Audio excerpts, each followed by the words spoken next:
안녕하세요. 참았던 이야기들입니다. 구독과 좋아요 부탁드려요. 오늘 들려드릴 이야기는 한 여성의 경험담입니다. 39살 평범한 주부로 살아온 그녀가 어느 날 갑자기 마주하게 된 배신의 순간, 그리고 그 배신이 가장 가까운 사람들로부터 왔을 때 우리는 어떻게 반응하고 어떻게 살아남을 수 있는지에 대한 이야기입니다. 10년이라는 결혼 생활과 20년이 넘는 우정. 이 두 가지는 인생에서 가장 소중한 관계라고 할 수 있죠. 하지만 때로는 가장 믿었던 사람들이 가장 깊은 상처를 남기기도 합니다. 이 이야기는 단순한 불륜이나 배신의 이야기가 아닙니다. 이건 한 사람이 자신의 직관을 믿고 진실을 마주하고 그리고 무너진 신뢰 속에서 자신을 다시 세우는 과정에 관한 이야기입니다. 결혼 10년 차 저는 평범한 일상을 살고 있었어요. 남편과의 관계도 그럭저럭 안정적이었고 특별히 문제될 게 없는 삶이었죠. 물론 완벽하진 않았어요. 신혼 초에 남편 때문에 많이 아팠던 기억이 있긴 했지만 시간이 지나면서 그런 상처들은 다 덮어두고 살았어요. 사람은 변할 수 있다고 믿었고 남편도 그때와는 다른 사람이 됐다고 생각했거든요. 제 친구 얘기를 해야겠네요. 우리는 고등학교 때부터 친했어요. 20년이 넘는 세월을 함께 보낸 친구죠. 남들이 보기엔 자매처럼 보일 정도로 가까웠어요. 서로의 비밀도 다 알고 힘들 때마다 전화해서 울고 좋은 일 있으면 제일 먼저 공유하는 그런 사이였죠. 제 결혼식 때도 친구는 축가를 불러줬어요. 남편을 처음 소개했을 때도 친구가 남편 괜찮은 사람 같아라고 했던 기억이 나네요. 결혼 초반엔 우리 셋이 가끔 만나기도 했어요. 친구도 결혼을 했으니까 4명이서 더블 데이트처럼 술자리를 갖기도 했죠. 그런데 시간이 지나면서 자연스럽게 만남이 뜸해졌어요. 친구는 친구대로 자기 가정을 꾸리고 저는 저대로 제 삶을 살았죠. 특별히 사이가 나빠진 건 아니었어요. 그냥 바쁘게 살다 보니 서로 얼굴 볼 일이 없었던 거예요. 최근 5년 동안은 거의 연락도 안 했어요. 명절 때 간단한 문자 정도? 그게 전부였죠. 그러다 올해 초에 고등학교 동창의 부모님이 돌아가셨어요. 저도 장례식장에 갔고 거기서 그 친구 부부를 정말 오랜만에 마주쳤죠. 5년 만이었어요. 친구는 여전히 예쁘고 밝았어요. 남편은 옆에서 조용히 서 있었고요. 우리는 서로 반갑게 인사를 나눴어요. 장례식이 끝나고 밖에 나왔을 때 친구가 말했어요. 미진아, 우리 너무 오랜만이지? 잠깐 우리 집 갈래? 커피라도 한잔하자. 솔직히 그때는 정말 아무 생각 없었어요. 그냥 오랜만에 만난 친구랑 수다나 떨고 가자는 마음이었죠. 남편한테 물어봤더니 남편도 괜찮다고 했고요. 그렇게 우리 4사람은 친구 집으로 갔어요. 친구네 집은 새로 이사한 곳이었어요. 꽤 넓고 깔끔하게 정리돼 있었죠. 우리는 거실에 앉아서 커피를 마시면서 그동안의 이야기를 나눴어요. 친구 남편은 여전히 말이 별로 없었고 제 남편도 평소처럼 적당히 맞장구를 치면서 대화에 참여했어요. 뭐 특별한 건 없었어요. 그냥 오랜만에 만나서 안부를 묻고 요즘 어떻게 사는지 이야기하는 평범한 시간이었죠. 우리 단톡방 하나 만들까? 친구가 제안했어요. 저는 좋다고 했죠. 그렇게 우리 4사람의 단톡방이 생겼어요. 그날 이후로 가끔 톡방에 사진도 올리고 가벼운 농담도 주고받았어요. 여행 가고 싶다는 이야기도 나왔고 다음엔 어디서 만나자는 이야기도 했죠. 저는 친구를 다시 만나게 돼서 기뻤어요. 5년이라는 시간이 무색하게 우리는 금방 다시 친해졌거든요. 그런데 며칠 후부터 뭔가 이상한 기류가 느껴졌어요. 그날 저녁이었어요. 남편이 퇴근하고 집에 왔는데 평소와 다르게 핸드폰을 손에서 놓지 않는 거예요. 보통 남편은 집에 오면 핸드폰을 소파에 던져놓고 TV를 켜거나 씻으러 가는 스타일이에요. 그런데 그날은 계속 핸드폰을 보면서 뭔가를 타이핑하고 있었어요. 그것도 화장실 앞에서요. 처음엔 별 생각 없었어요. 회사 일이겠거니 했죠. 그런데 남편 얼굴을 보는 순간 이상했어요. 남편이 웃고 있었거든요. 그냥 웃는 게 아니라 혼자서 실실 웃고 있는 거예요. 입꼬리가 올라간 채로 핸드폰을 들여다보면서 손가락으로 뭔가를 열심히 치고 있었어요. 뭐 해? 그냥 카톡 좀. 말끝을 흐렸어요. 저는 그래라고만 하고 부엌으로 갔어요. 그런데 마음 한구석이 이상하게 불편했어요. 남편이 핸드폰 보면서 혼자 웃는 모습을 본 게 처음이었거든요. 결혼하고 10년 동안 남편이 누구랑 카톡하면서 저렇게 신나하는 걸 본 적이 없었어요. 남편은 샤워를 하러 갔고 저는 저녁 준비를 했어요. 그런데 남편이 씻고 나오자마자 또 핸드폰을 집어들더니 소파에 앉아서 또 보는 거예요. 이번에도 웃고 있었어요. 저는 참다 못해 물었어요. 누구랑 카톡하는데 그렇게 재밌어? 네 친구. 내 친구? 무슨 얘기하는데? 그냥 이것저것. 남편의 대답은 너무 가벼웠어요. 마치 아무것도 아니라는 듯이요. 그런데 저는 화가 났어요. 이유를 설명할 순 없지만 뭔가 불쾌한 감정이 치밀어 올랐어요. 단톡방이 있잖아. 왜 굳이 따로 카톡해? 할 말이 생각나서 보낸 거지 뭐. 씻고 나오자마자 내 친구한테 할 말이 뭐가 그렇게 급해? 왜 그래? 친구면 친구지 뭐가 문제야? 아니, 나는 네가 그렇게 신나서 카톡하는 거 처음 봐서 그래. 10년 동안 나한테도 그런 적 없잖아. 뭔 소리야? 그냥 얘기가 잘 통해서 그런 거지. 얘기가 잘 통해서? 그 말이 더 기분 나빴어요. 저랑은 얘기가 안 통한다는 소린가? 남편이랑 제 친구랑 무슨 얘기가 그렇게 잘 통한다는 건데? 단톡 외에 개인적으로 연락하지 마. 이거 마지막 경고야. 왜 이렇게 예민해? 그냥 친구 사이인데. 친구 사이? 야, 5년 동안 한 번도 안 보던 사람이 갑자기 무슨 친구야? 그리고 내가 보기엔 친구 사이가 아니야. 경계를 넘는 것 같아. 아, 진짜 말이 안 통하네. 남편이 핸드폰을 소파에 던지고 방으로 들어가 버렸어요. 저는 거실에 혼자 남았어요. 가슴이 두근거렸어요. 뭔가 잘못됐다는 느낌이 강하게 들었거든요. 하지만 명확한 증거가 없었어요. 그냥 제 직관일 뿐이었죠. 그날 밤 저는 잠을 제대로 못 잤어요. 남편은 등을 돌리고 자고 저는 천장을 보면서 계속 생각했어요. 내가 과민 반응하는 걸까? 아니면 정말 뭔가 있는 걸까? 다음 날 아침 출근 준비를 하는 남편에게 말했어요. 어제 내가 말한 거 명심해. 개인톡 하지 마. 남편은 대답도 안 하고 나갔어요. 문이 닫히는 소리가 유난히 크게 들렸어요. 다음 날 오전 친구한테 카톡이 왔어요. 미진아, 나 오늘부터 오빠랑 계단 타기 하기로 했어. 그 메시지를 보는 순간 머릿속이 하얘졌어요. 오빠? 우리 남편을 오빠라고 부른다고. 그리고 계단 타기? 둘이? 손이 떨렸어요. 저는 친구에게 바로 전화를 걸었어요. 야, 너 방금 톡 뭐야? 응? 오빠랑 아침에 계단 타기 하기로 했어. 오빠가 먼저 제안했어. 잠깐, 언제 그렇게 됐어? 단톡에 그런 얘기 없었는데? 아, 우리 따로 얘기하다가 그렇게 된 거야. 너는 안 해? 같이 하자. 나는 생각 좀 해볼게.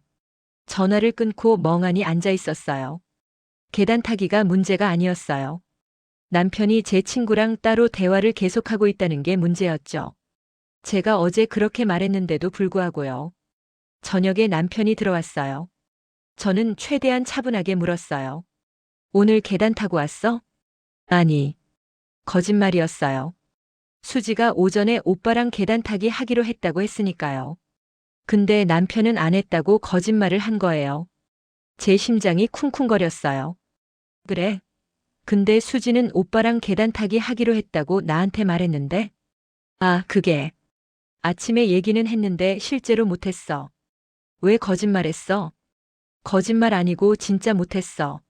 그럼 처음부터 그렇게 말하지 왜 아니라고 한 거야? 남편은 대답하지 않았어요. 저는 더 이상 참을 수가 없었어요. 핸드폰 좀 보자. 왜? 그냥 보자고. 우리 비밀번호 다 알잖아. 남편은 짜증스럽게 핸드폰을 제게 던졌어요. 저는 카카오톡을 열었어요. 그리고 수지와의 대화방을 열었죠. 그 순간부터 제 세계가 무너지기 시작했어요. 대화 내용은 한 달 전부터 시작돼 있었어요. 제가 경고한 그날 밤 이전부터요. 아니, 정확히는 우리가 친구네 집에서 커피 마시고 온 그날부터였어요. 매일같이 대화를 나누고 있었어요. 아침부터 밤까지요. 좋은 아침. 오늘 날씨 좋네요. 출근 조심하세요. 점심 뭐 먹었어요?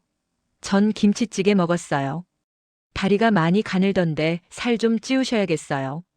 어제 입었던 옷 너무 귀여웠어요. 남편이 제 친구 이름을 부르면서 메시지를 보내고 있었어요. 수지도 남편을 오빠라고 부르면서 답장하고 있었고요. 톡 하나하나가 칼이 돼서 제 가슴을 찔렀어요. 더 내려갔어요. 친구가 새 집으로 이사했을 때 남편이 보낸 메시지가 있었어요. 이사 축하해요. 조만간 놀러 갈게요. 꽃단장하고 기다리고 계세요. 꽃단장? 친구 집에 놀러 가는데 꽃단장하고 기다리라고. 이게 농담이든 진담이든 이건 명백하게 선을 넘은 거였어요. 제 손은 계속 떨렸어요. 화면을 위아래로 스크롤하면서 더 많은 대화를 읽었어요. 친구가 오빠는 참 다정하시네요 라고 하면 남편이 그런가요? 하하라고 웃으면서 답하고 남편이 오늘 머리 스타일 바꿨어요? 라고 물으면 친구가 오빠가 눈치챘네요. 역시라고 답하고. 이게 친구 사이의 대화인가요? 이게 정상적인 대화인가요? 저는 핸드폰을 남편한테 던졌어요. 이게 뭐야? 이게 뭐냐고. 아무것도 아니야. 그냥 친하게 지내는 거지. 친하게? 친하게 지내는 게 이런 거야? 다리 가늘다, 옷 귀엽다, 꽃단장하고 기다리라고. 이게 친구 사이야? 과장하지 마. 그냥 말이 좀 길었을 뿐이야. 한 달 넘게 매일 이렇게 톡 주고받는 게 말이 좀 긴 거야? 야, 너 정신 차려. 이거 명백하게 선 넘은 거야. 아무것도 안 했어. 그냥 대화만 한 거라고. 대화만? 대화만 하는데 왜 나한테 거짓말했어? 왜 숨겼어? 너 진짜 나를 바보로 아는 거야? 10년 동안 같이 살았는데 내가 뭘 하는지 내가 모를 것 같아? 네가 오해하는 거야. 오해? 이게 오해야? 어제 내가 경고했잖아. 개인톡 하지 말라고. 근데 오늘 바로 계단 타기 하자고 연락한 거 나다 알아. 그리고 거짓말까지 했잖아. 미안해. 진짜 아무 의도 없었어. 의도가 없어? 한 달 동안 매일 톡하면서 의도가 없어? 그럼 뭐야, 습관이야? 저는 수지에게 바로 메시지를 보냈어요. 야, 너 우리 남편이랑 개인톡 그만해. 나 진짜 화났어. 미진아 미안해. 입장 바꿔 생각하니까 네 말이 맞는 것 같아. 앞으로 조심할게. 입장 바꿔 생각하니까? 그제야? 한 달 동안은 입장 바꿔 생각 안 했어? 그 짧은 사과 문구가 저를 더 화나게 만들었어요. 저는 남편에게 말했어요. 나 오늘 우리 언니한테 얘기했어. 내가 뭘 했는지 다 말했어.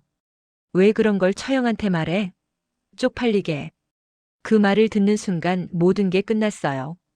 남편은 자기가 잘못했다고 생각하지 않았어요. 그냥 제가 그걸 다른 사람한테 말한 게 쪽팔리다고 생각하는 거예요. 쪽팔린 게 아니라 잘못한 거야. 내가 잘못한 거라고. 알았어, 알았어. 다시는 안 할게. 남편의 대답은 너무 가벼웠어요. 진심이 담겨 있지 않았죠. 저는 남편을 보면서 생각했어요.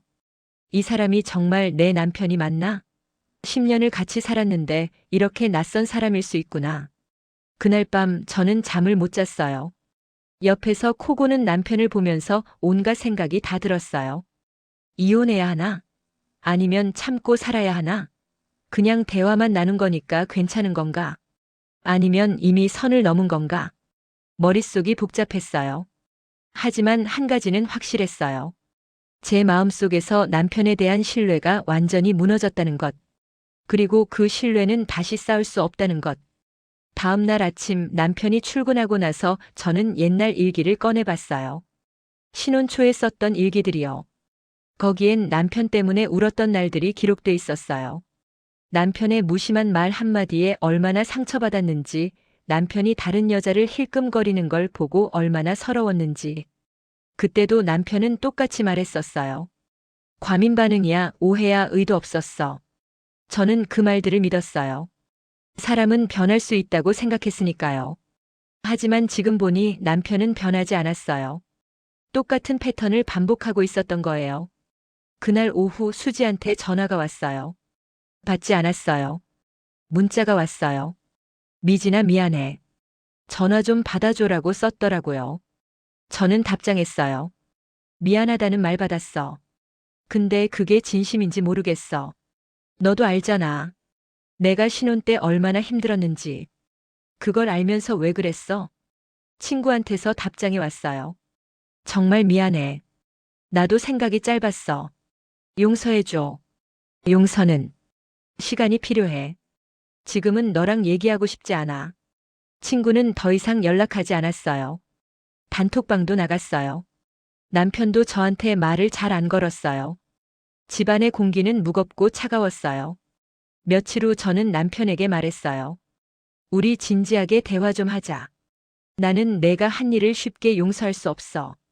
그리고 솔직히 말하면 너한테 실망했어. 10년 동안 쌓아온 신뢰가 한순간에 무너졌어. 나도 알아. 진짜 미안해. 미안하다는 말만으로는 부족해. 나는 내가 왜 그랬는지 알고 싶어. 우리 관계에 뭐가 부족했길래 내 친구한테 그렇게 매달린 거야? 솔직히 말하면 나도 잘 모르겠어. 그냥 새로운 사람이랑 대화하는 게 신선했어. 너랑은 10년 동안 같이 살다 보니까 더 이상 떨리는 감정 같은 게 없었거든. 근데 수지랑 대화하면 뭔가 달랐어. 내 얘기에 재밌어하고 칭찬도 해주고. 그 말을 듣는 순간 가슴이 무너져 내렸어요. 결국 저와의 일상이 지루했다는 거잖아요. 그래서 새로운 자극을 찾은 거고요. 그럼 앞으로는 어떻게 할 건데? 또 다른 사람이 나타나면 또 그럴 거야? 아니, 절대 안 그럴게. 이번에 내가 정말 잘못했다는 걸 깨달았어.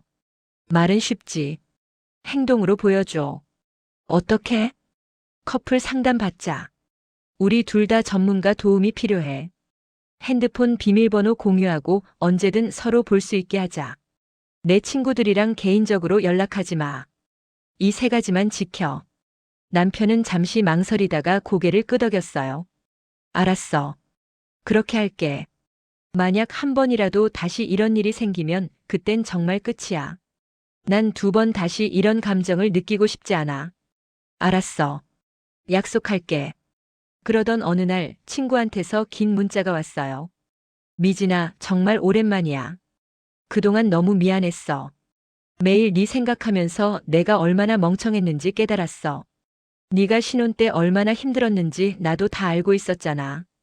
그런데도 너희 남편이랑 그렇게 가까워진 건 정말 변명의 여지가 없어. 나는 너의 친구가 아니었어. 친구라면 절대 그러면 안 되는 건데. 네가 날 용서 안 해줘도 괜찮아. 다만 내가 진심으로 반성하고 있다는 걸 알아줬으면 좋겠어. 네가 행복했으면 좋겠어. 정말 미안해. 그 문자를 읽으면서 눈물이 났어요. 화가 나서 흘리는 눈물이 아니라 뭔가 복잡한 감정이 섞인 눈물이었어요. 20년 넘게 함께한 친구. 그 시간이 다 거짓은 아니었을 거예요. 하지만 그 친구가 했던 행동도 지울 수는 없었죠. 저는 답장을 보냈어요. 사과받았어. 솔직히 아직도 화가 나고 배신감이 들어. 하지만 너도 반성하고 있다는 걸 알겠어. 시간이 필요해. 지금 당장은 예전처럼 돌아갈 수 없을 것 같아. 미안해. 알아. 충분히 이해해. 마음 정리될 때까지 기다릴게. 정말 미안해. 그게 친구와 나눈 마지막 대화였어요. 여러분, 이상으로 한 여성의 이야기를 들려드렸습니다. 배신은 누구에게나 찾아올 수 있습니다. 가장 가까운 사람으로부터 올 수도 있고 전혀 예상치 못한 순간에 다가올 수도 있죠. 중요한 건 그 배신을 어떻게 다루느냐입니다. 우리는 선택할 수 있어요. 배신에 무너질 것인가 아니면 그것을 딛고 일어설 것인가. 관계를 회복할 것인가 아니면 새로운 시작을 할 것인가. 정답은 없어요. 각자의 상황에 따라 각자의 마음에 따라 다른 선택을 할 수 있는 거죠. 오늘의 화자는 관계 회복을 선택했습니다. 하지만 그게 모두에게 정답은 아닐 거예요. 어떤 사람은 떠나는 게 답일 수도 있고 어떤 사람은 용서가 답일 수도 있어요. 다만 기억하세요. 당신의 감정은 타당합니다. 화가 나고 슬프고 배신감이 드는 건 당연한 거예요. 그 감정을 억누르지 마세요. 느끼고 표현하고 그리고 서서히 치유하세요. 그리고 무엇보다 자기 자신을 사랑하세요. 다른 사람의 선택이 당신의 가치를 결정하지 않습니다. 누군가 당신을 배신했다고 해서 당신이 부족한 게 아니에요. 그건 그 사람의 선택일 뿐이죠. 배신의 온도는 차갑지만 당신의 인생은 여전히 따뜻할 수 있습니다. 오늘 이야기를 들어주셔서 감사합니다.